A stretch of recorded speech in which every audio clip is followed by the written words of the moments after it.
10 আসনৰ হাৰিয়ানাত বিজেপিক 19 আসন দিলে এক্সিট পোলে।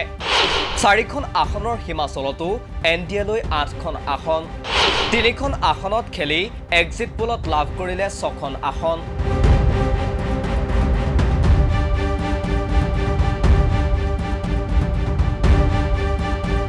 এক্সিট পোলৰ বিভ্ৰান্তিক লৈ বিৰোধীৰ কটাক্ষ।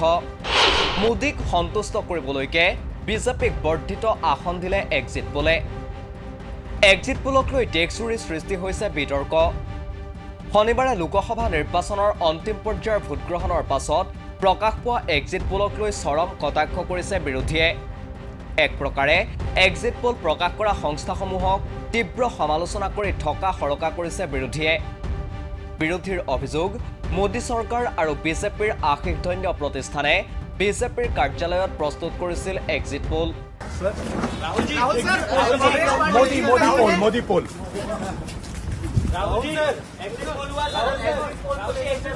इसका नाम एग्जिट पोल नहीं है ब्रदर, इसका नाम एग्जिट पोल नहीं है, इसका नाम मोदी मीडिया पोल है।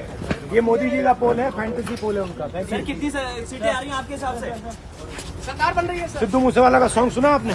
295 এক্সিট পোলক লৈ এই বিতৰ্ক অব্যাহত থকাৰ মাজতে উত্থাপন হৈছে আন কেইটামান প্ৰশ্ন। সামাজিক মাধ্যমত ৰাষ্ট্ৰীয় জনতা দল, চমুকৈ আৰজেডিৰ কেইটামান বিশেষ প্ৰশ্ন।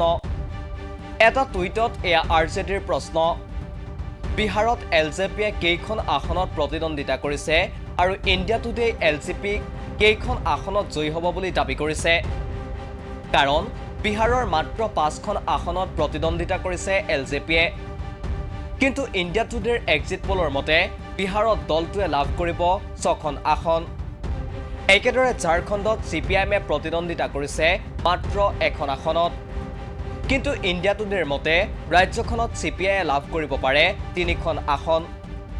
অনুৰূপ ধৰণে হাৰিয়ানাত আছে মাত্ৰ 10খন লোকসভাৰ আসন। কিন্তু জি নিউজৰ এক্সিট পোল অনুসৰি ৰাজ্যখনত বিজেপি মিত্ৰজোঁটে লাভ কৰিব 16ৰ পৰা 19খন আসন। একেদৰে 4খন আসনৰ হিমাচল প্ৰদেশতো বিজেপি মিত্ৰজোঁটে 8খন পৰ্যন্ত আসনত বিজয়ী হ'ব বুলি দাবী জি নিউজৰ এক্সিট পোলৰ। এক্সিট পোল প্ৰকাশ কৰা সংবাদ মাধ্যম আৰু প্ৰতিষ্ঠানসমূহক ইতিমধ্যে বিৰোধীয়ে চৰম কটাক্ষ কৰিছে। এক্সিট পোলক কংগ্ৰেছ নেতা ৰাহুল গান্ধীয়ে মোদী মেডিয়া পোল আখ্যা দিয়াৰ বিপৰীতে মেডিয়া মুদিয়া হৈ পৰাৰ অভিযোগ মমতা বেনাৰ্জীৰ। তাৰ মাজতে দিল্লীৰ মুখ্যমন্ত্ৰী অৰবিন্দ কেজৰিৱালৰো কটাক্ষ। প্ৰধানমন্ত্ৰী মোদীক সন্তুষ্ট কৰিবলৈ একাংশই এক্সিট পোলৰ আসন বঢ়াই দিছে বিজেপিৰ পক্ষত।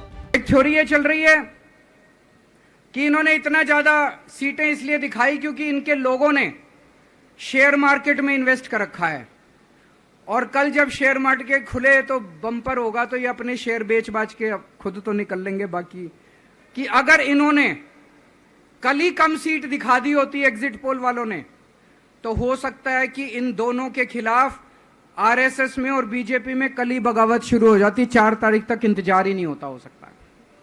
तो कई सारी थ्योरी चल रही हैं, लेकिन अपने को सतर्क रहना है, चौकन्ना रहना है। मेरा अपना मानना है कि 4 तारीख को इनकी सरकार नहीं बन रही है। लेकिन असली मुद्दा ये है, इनको गिनती से 3 दिन पहले फर्जी एग्जिट पोल कराने की क्या जरूरत थी, ये समझने वाली बात है।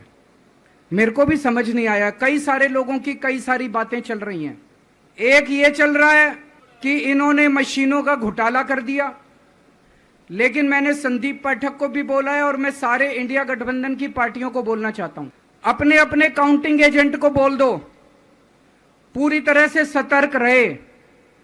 आखिरी तक अगर हार भी रहे हैं तब भी उठ के ना आए। कई बार क्या होता है, 1 राउंड में, 2 राउंड में, 3 राउंड में हार गए तो उठ के चले जाते हैं। उठ के नहीं जाना। सबसे लास्ट में रैंडम जितने बूथ होते हैं, ईवीएम मशीन होती है, उसकी पर्चियां पड़ती हैं।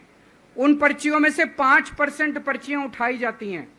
उन 5% ईवीएम की मैचिंग वीवीपैट की स्लिप से कराई जाती है। वीवीपैट पे जो स्लिप है उसकी काउंटिंग होती है, जैसे बैलेट पेपर की काउंटिंग होती थी, और उसकी काउंटिंग और ईवीएम की चेकिंग होती है दोनों की। एक भी मशीन अगर मैच ना करे तो वहां चुनाव रद्द कर दिया जाता है।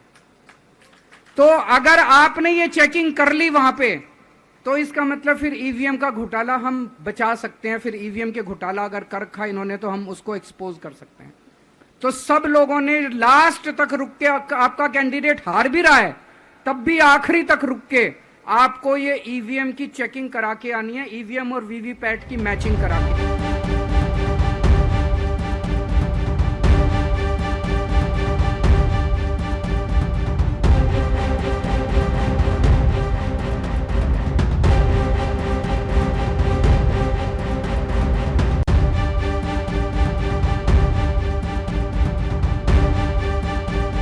নিউজ ডেস্ক ৰিপৰ্ট, দি ক্ৰছ কাৰেণ্ট।